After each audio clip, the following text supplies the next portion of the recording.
નમસ્કાર, દિવસભરના તાજા સમાચારોમાં તમારું સ્વાગત છે। તમારી સાથે હું છું પિનલગીરી ગોસ્વામી। સમાચારો વિસ્તારથી જાણીએ એ પહેલા મહત્વના સમાચારો ઉપર એક નજર। નમસ્કાર મિત્રો, આજની વિડીયોમાં વાત થશે ગુજરાત સહિત 200 ટોલ પ્લાઝા ઉપર મોટું કૌભાંડ સામે આવ્યું છે। 3 વ્યક્તિઓને અરેસ્ટ કરવામાં આવ્યા છે। ત્યારે વાત થશે આપ પાર્ટી કોંગ્રેસ સાથે ગઠબંધન માટે તૈયાર છે।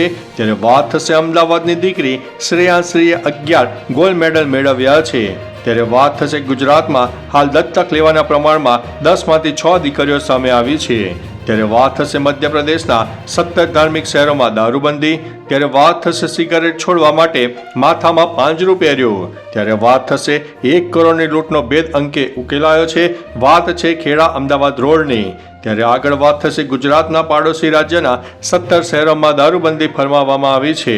ત્યારે વાત થશે શ્રીનગર માટે પહેલી વંદે ભારત ટ્રેન રવાના થઈ હતી। ત્યારે આગળ વાત થશે ટ્રમ્પે મેક્સિકોના અખાતનું નામ બદલી નાખ્યું છે। ત્યારે વાત થશે રાષ્ટ્રપતિ દ્રૌપદી મુર્મુએ રાષ્ટ્રને સંબોધન કર્યું હતું। હવે મિત્રો સમાચારો વિસ્તારથી। રાષ્ટ્રપતિ દ્રૌપદી મુર્મુએ પ્રજાસત્તાક દિવસની પૂર્વ સંધ્યાએ રાષ્ટ્રને સંબોધન કર્યું।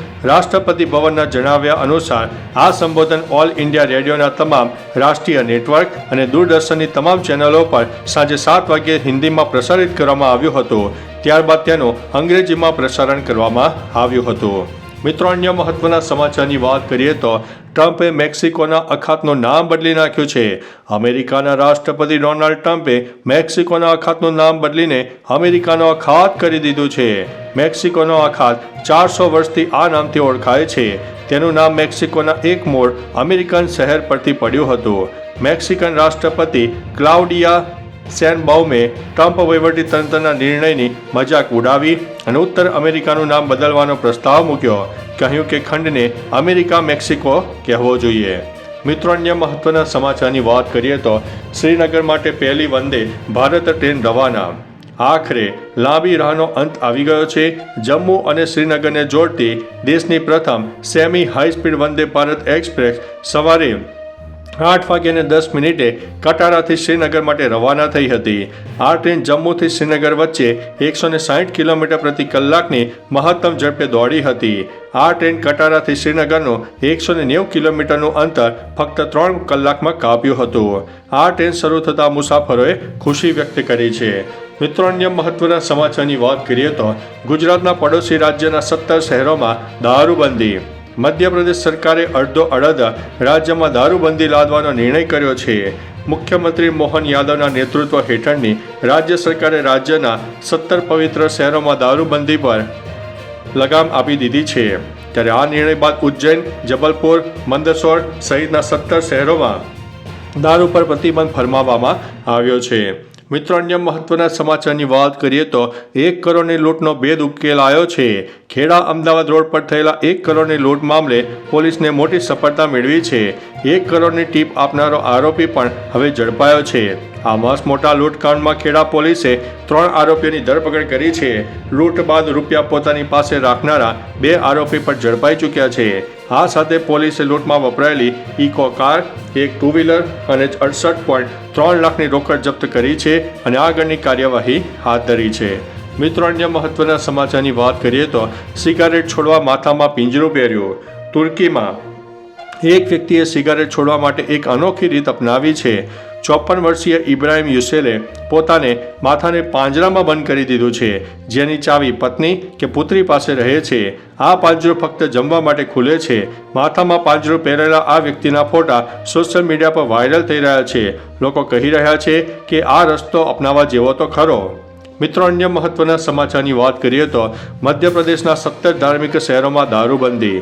મધ્યપ્રદેશ સરકારે કેબિનેટ બેઠકમાં દારૂબંધી અંગે મોટો નિર્ણય લીધો છે।